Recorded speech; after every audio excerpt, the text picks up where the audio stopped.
So welcome to presentation 4 in our 6-part presentation that will cover how we as parents can make an effective change in schools in the area of RE and RSE.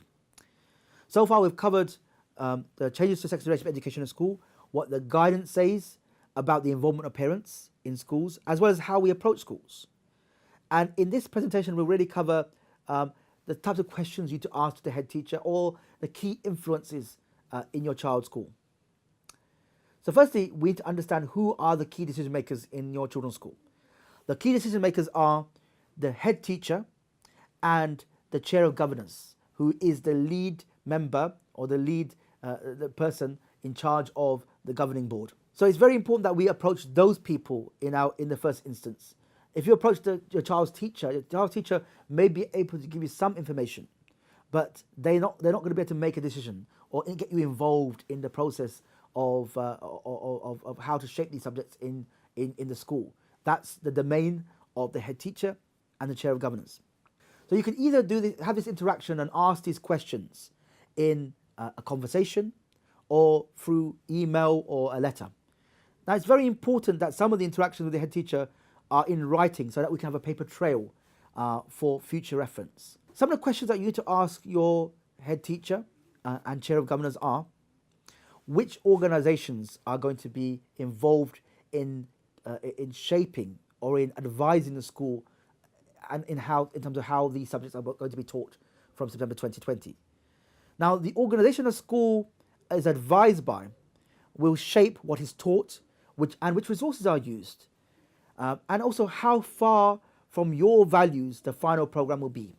Now, we would advise that parents ensure that there are no outside agencies involved and advising school about these subjects.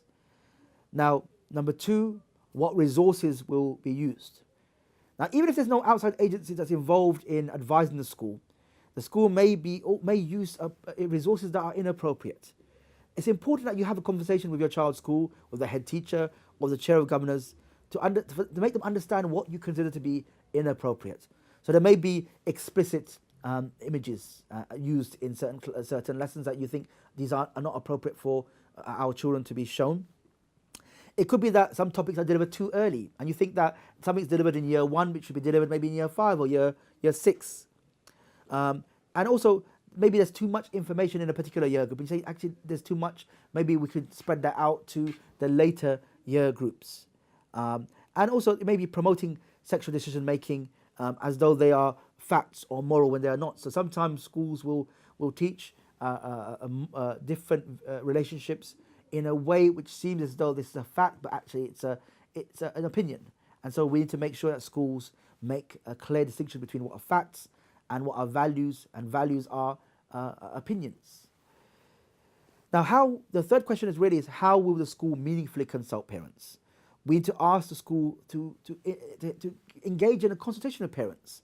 But that consultation process cannot be a tick box exercise. It has to involve parents at a real level, at a meaningful level, so that parents can input into the process and those decisions can be taken into account and when the final decisions are being made by the school. So you need to make clear to the school that they need to have a very transparent and very open consultation process, so that the consultation process is clearly laid down and not ad hoc. So we know from the beginning of the process to the end what the stages will be. The consultation must clearly set out the pivotal role that parents play in feeding into the planning and delivery of these subjects as set out in the guidance by the government. In the next presentation, we'll cover some issues that we need to think about as parents when we're trying to create that change in our children's school. Thank you.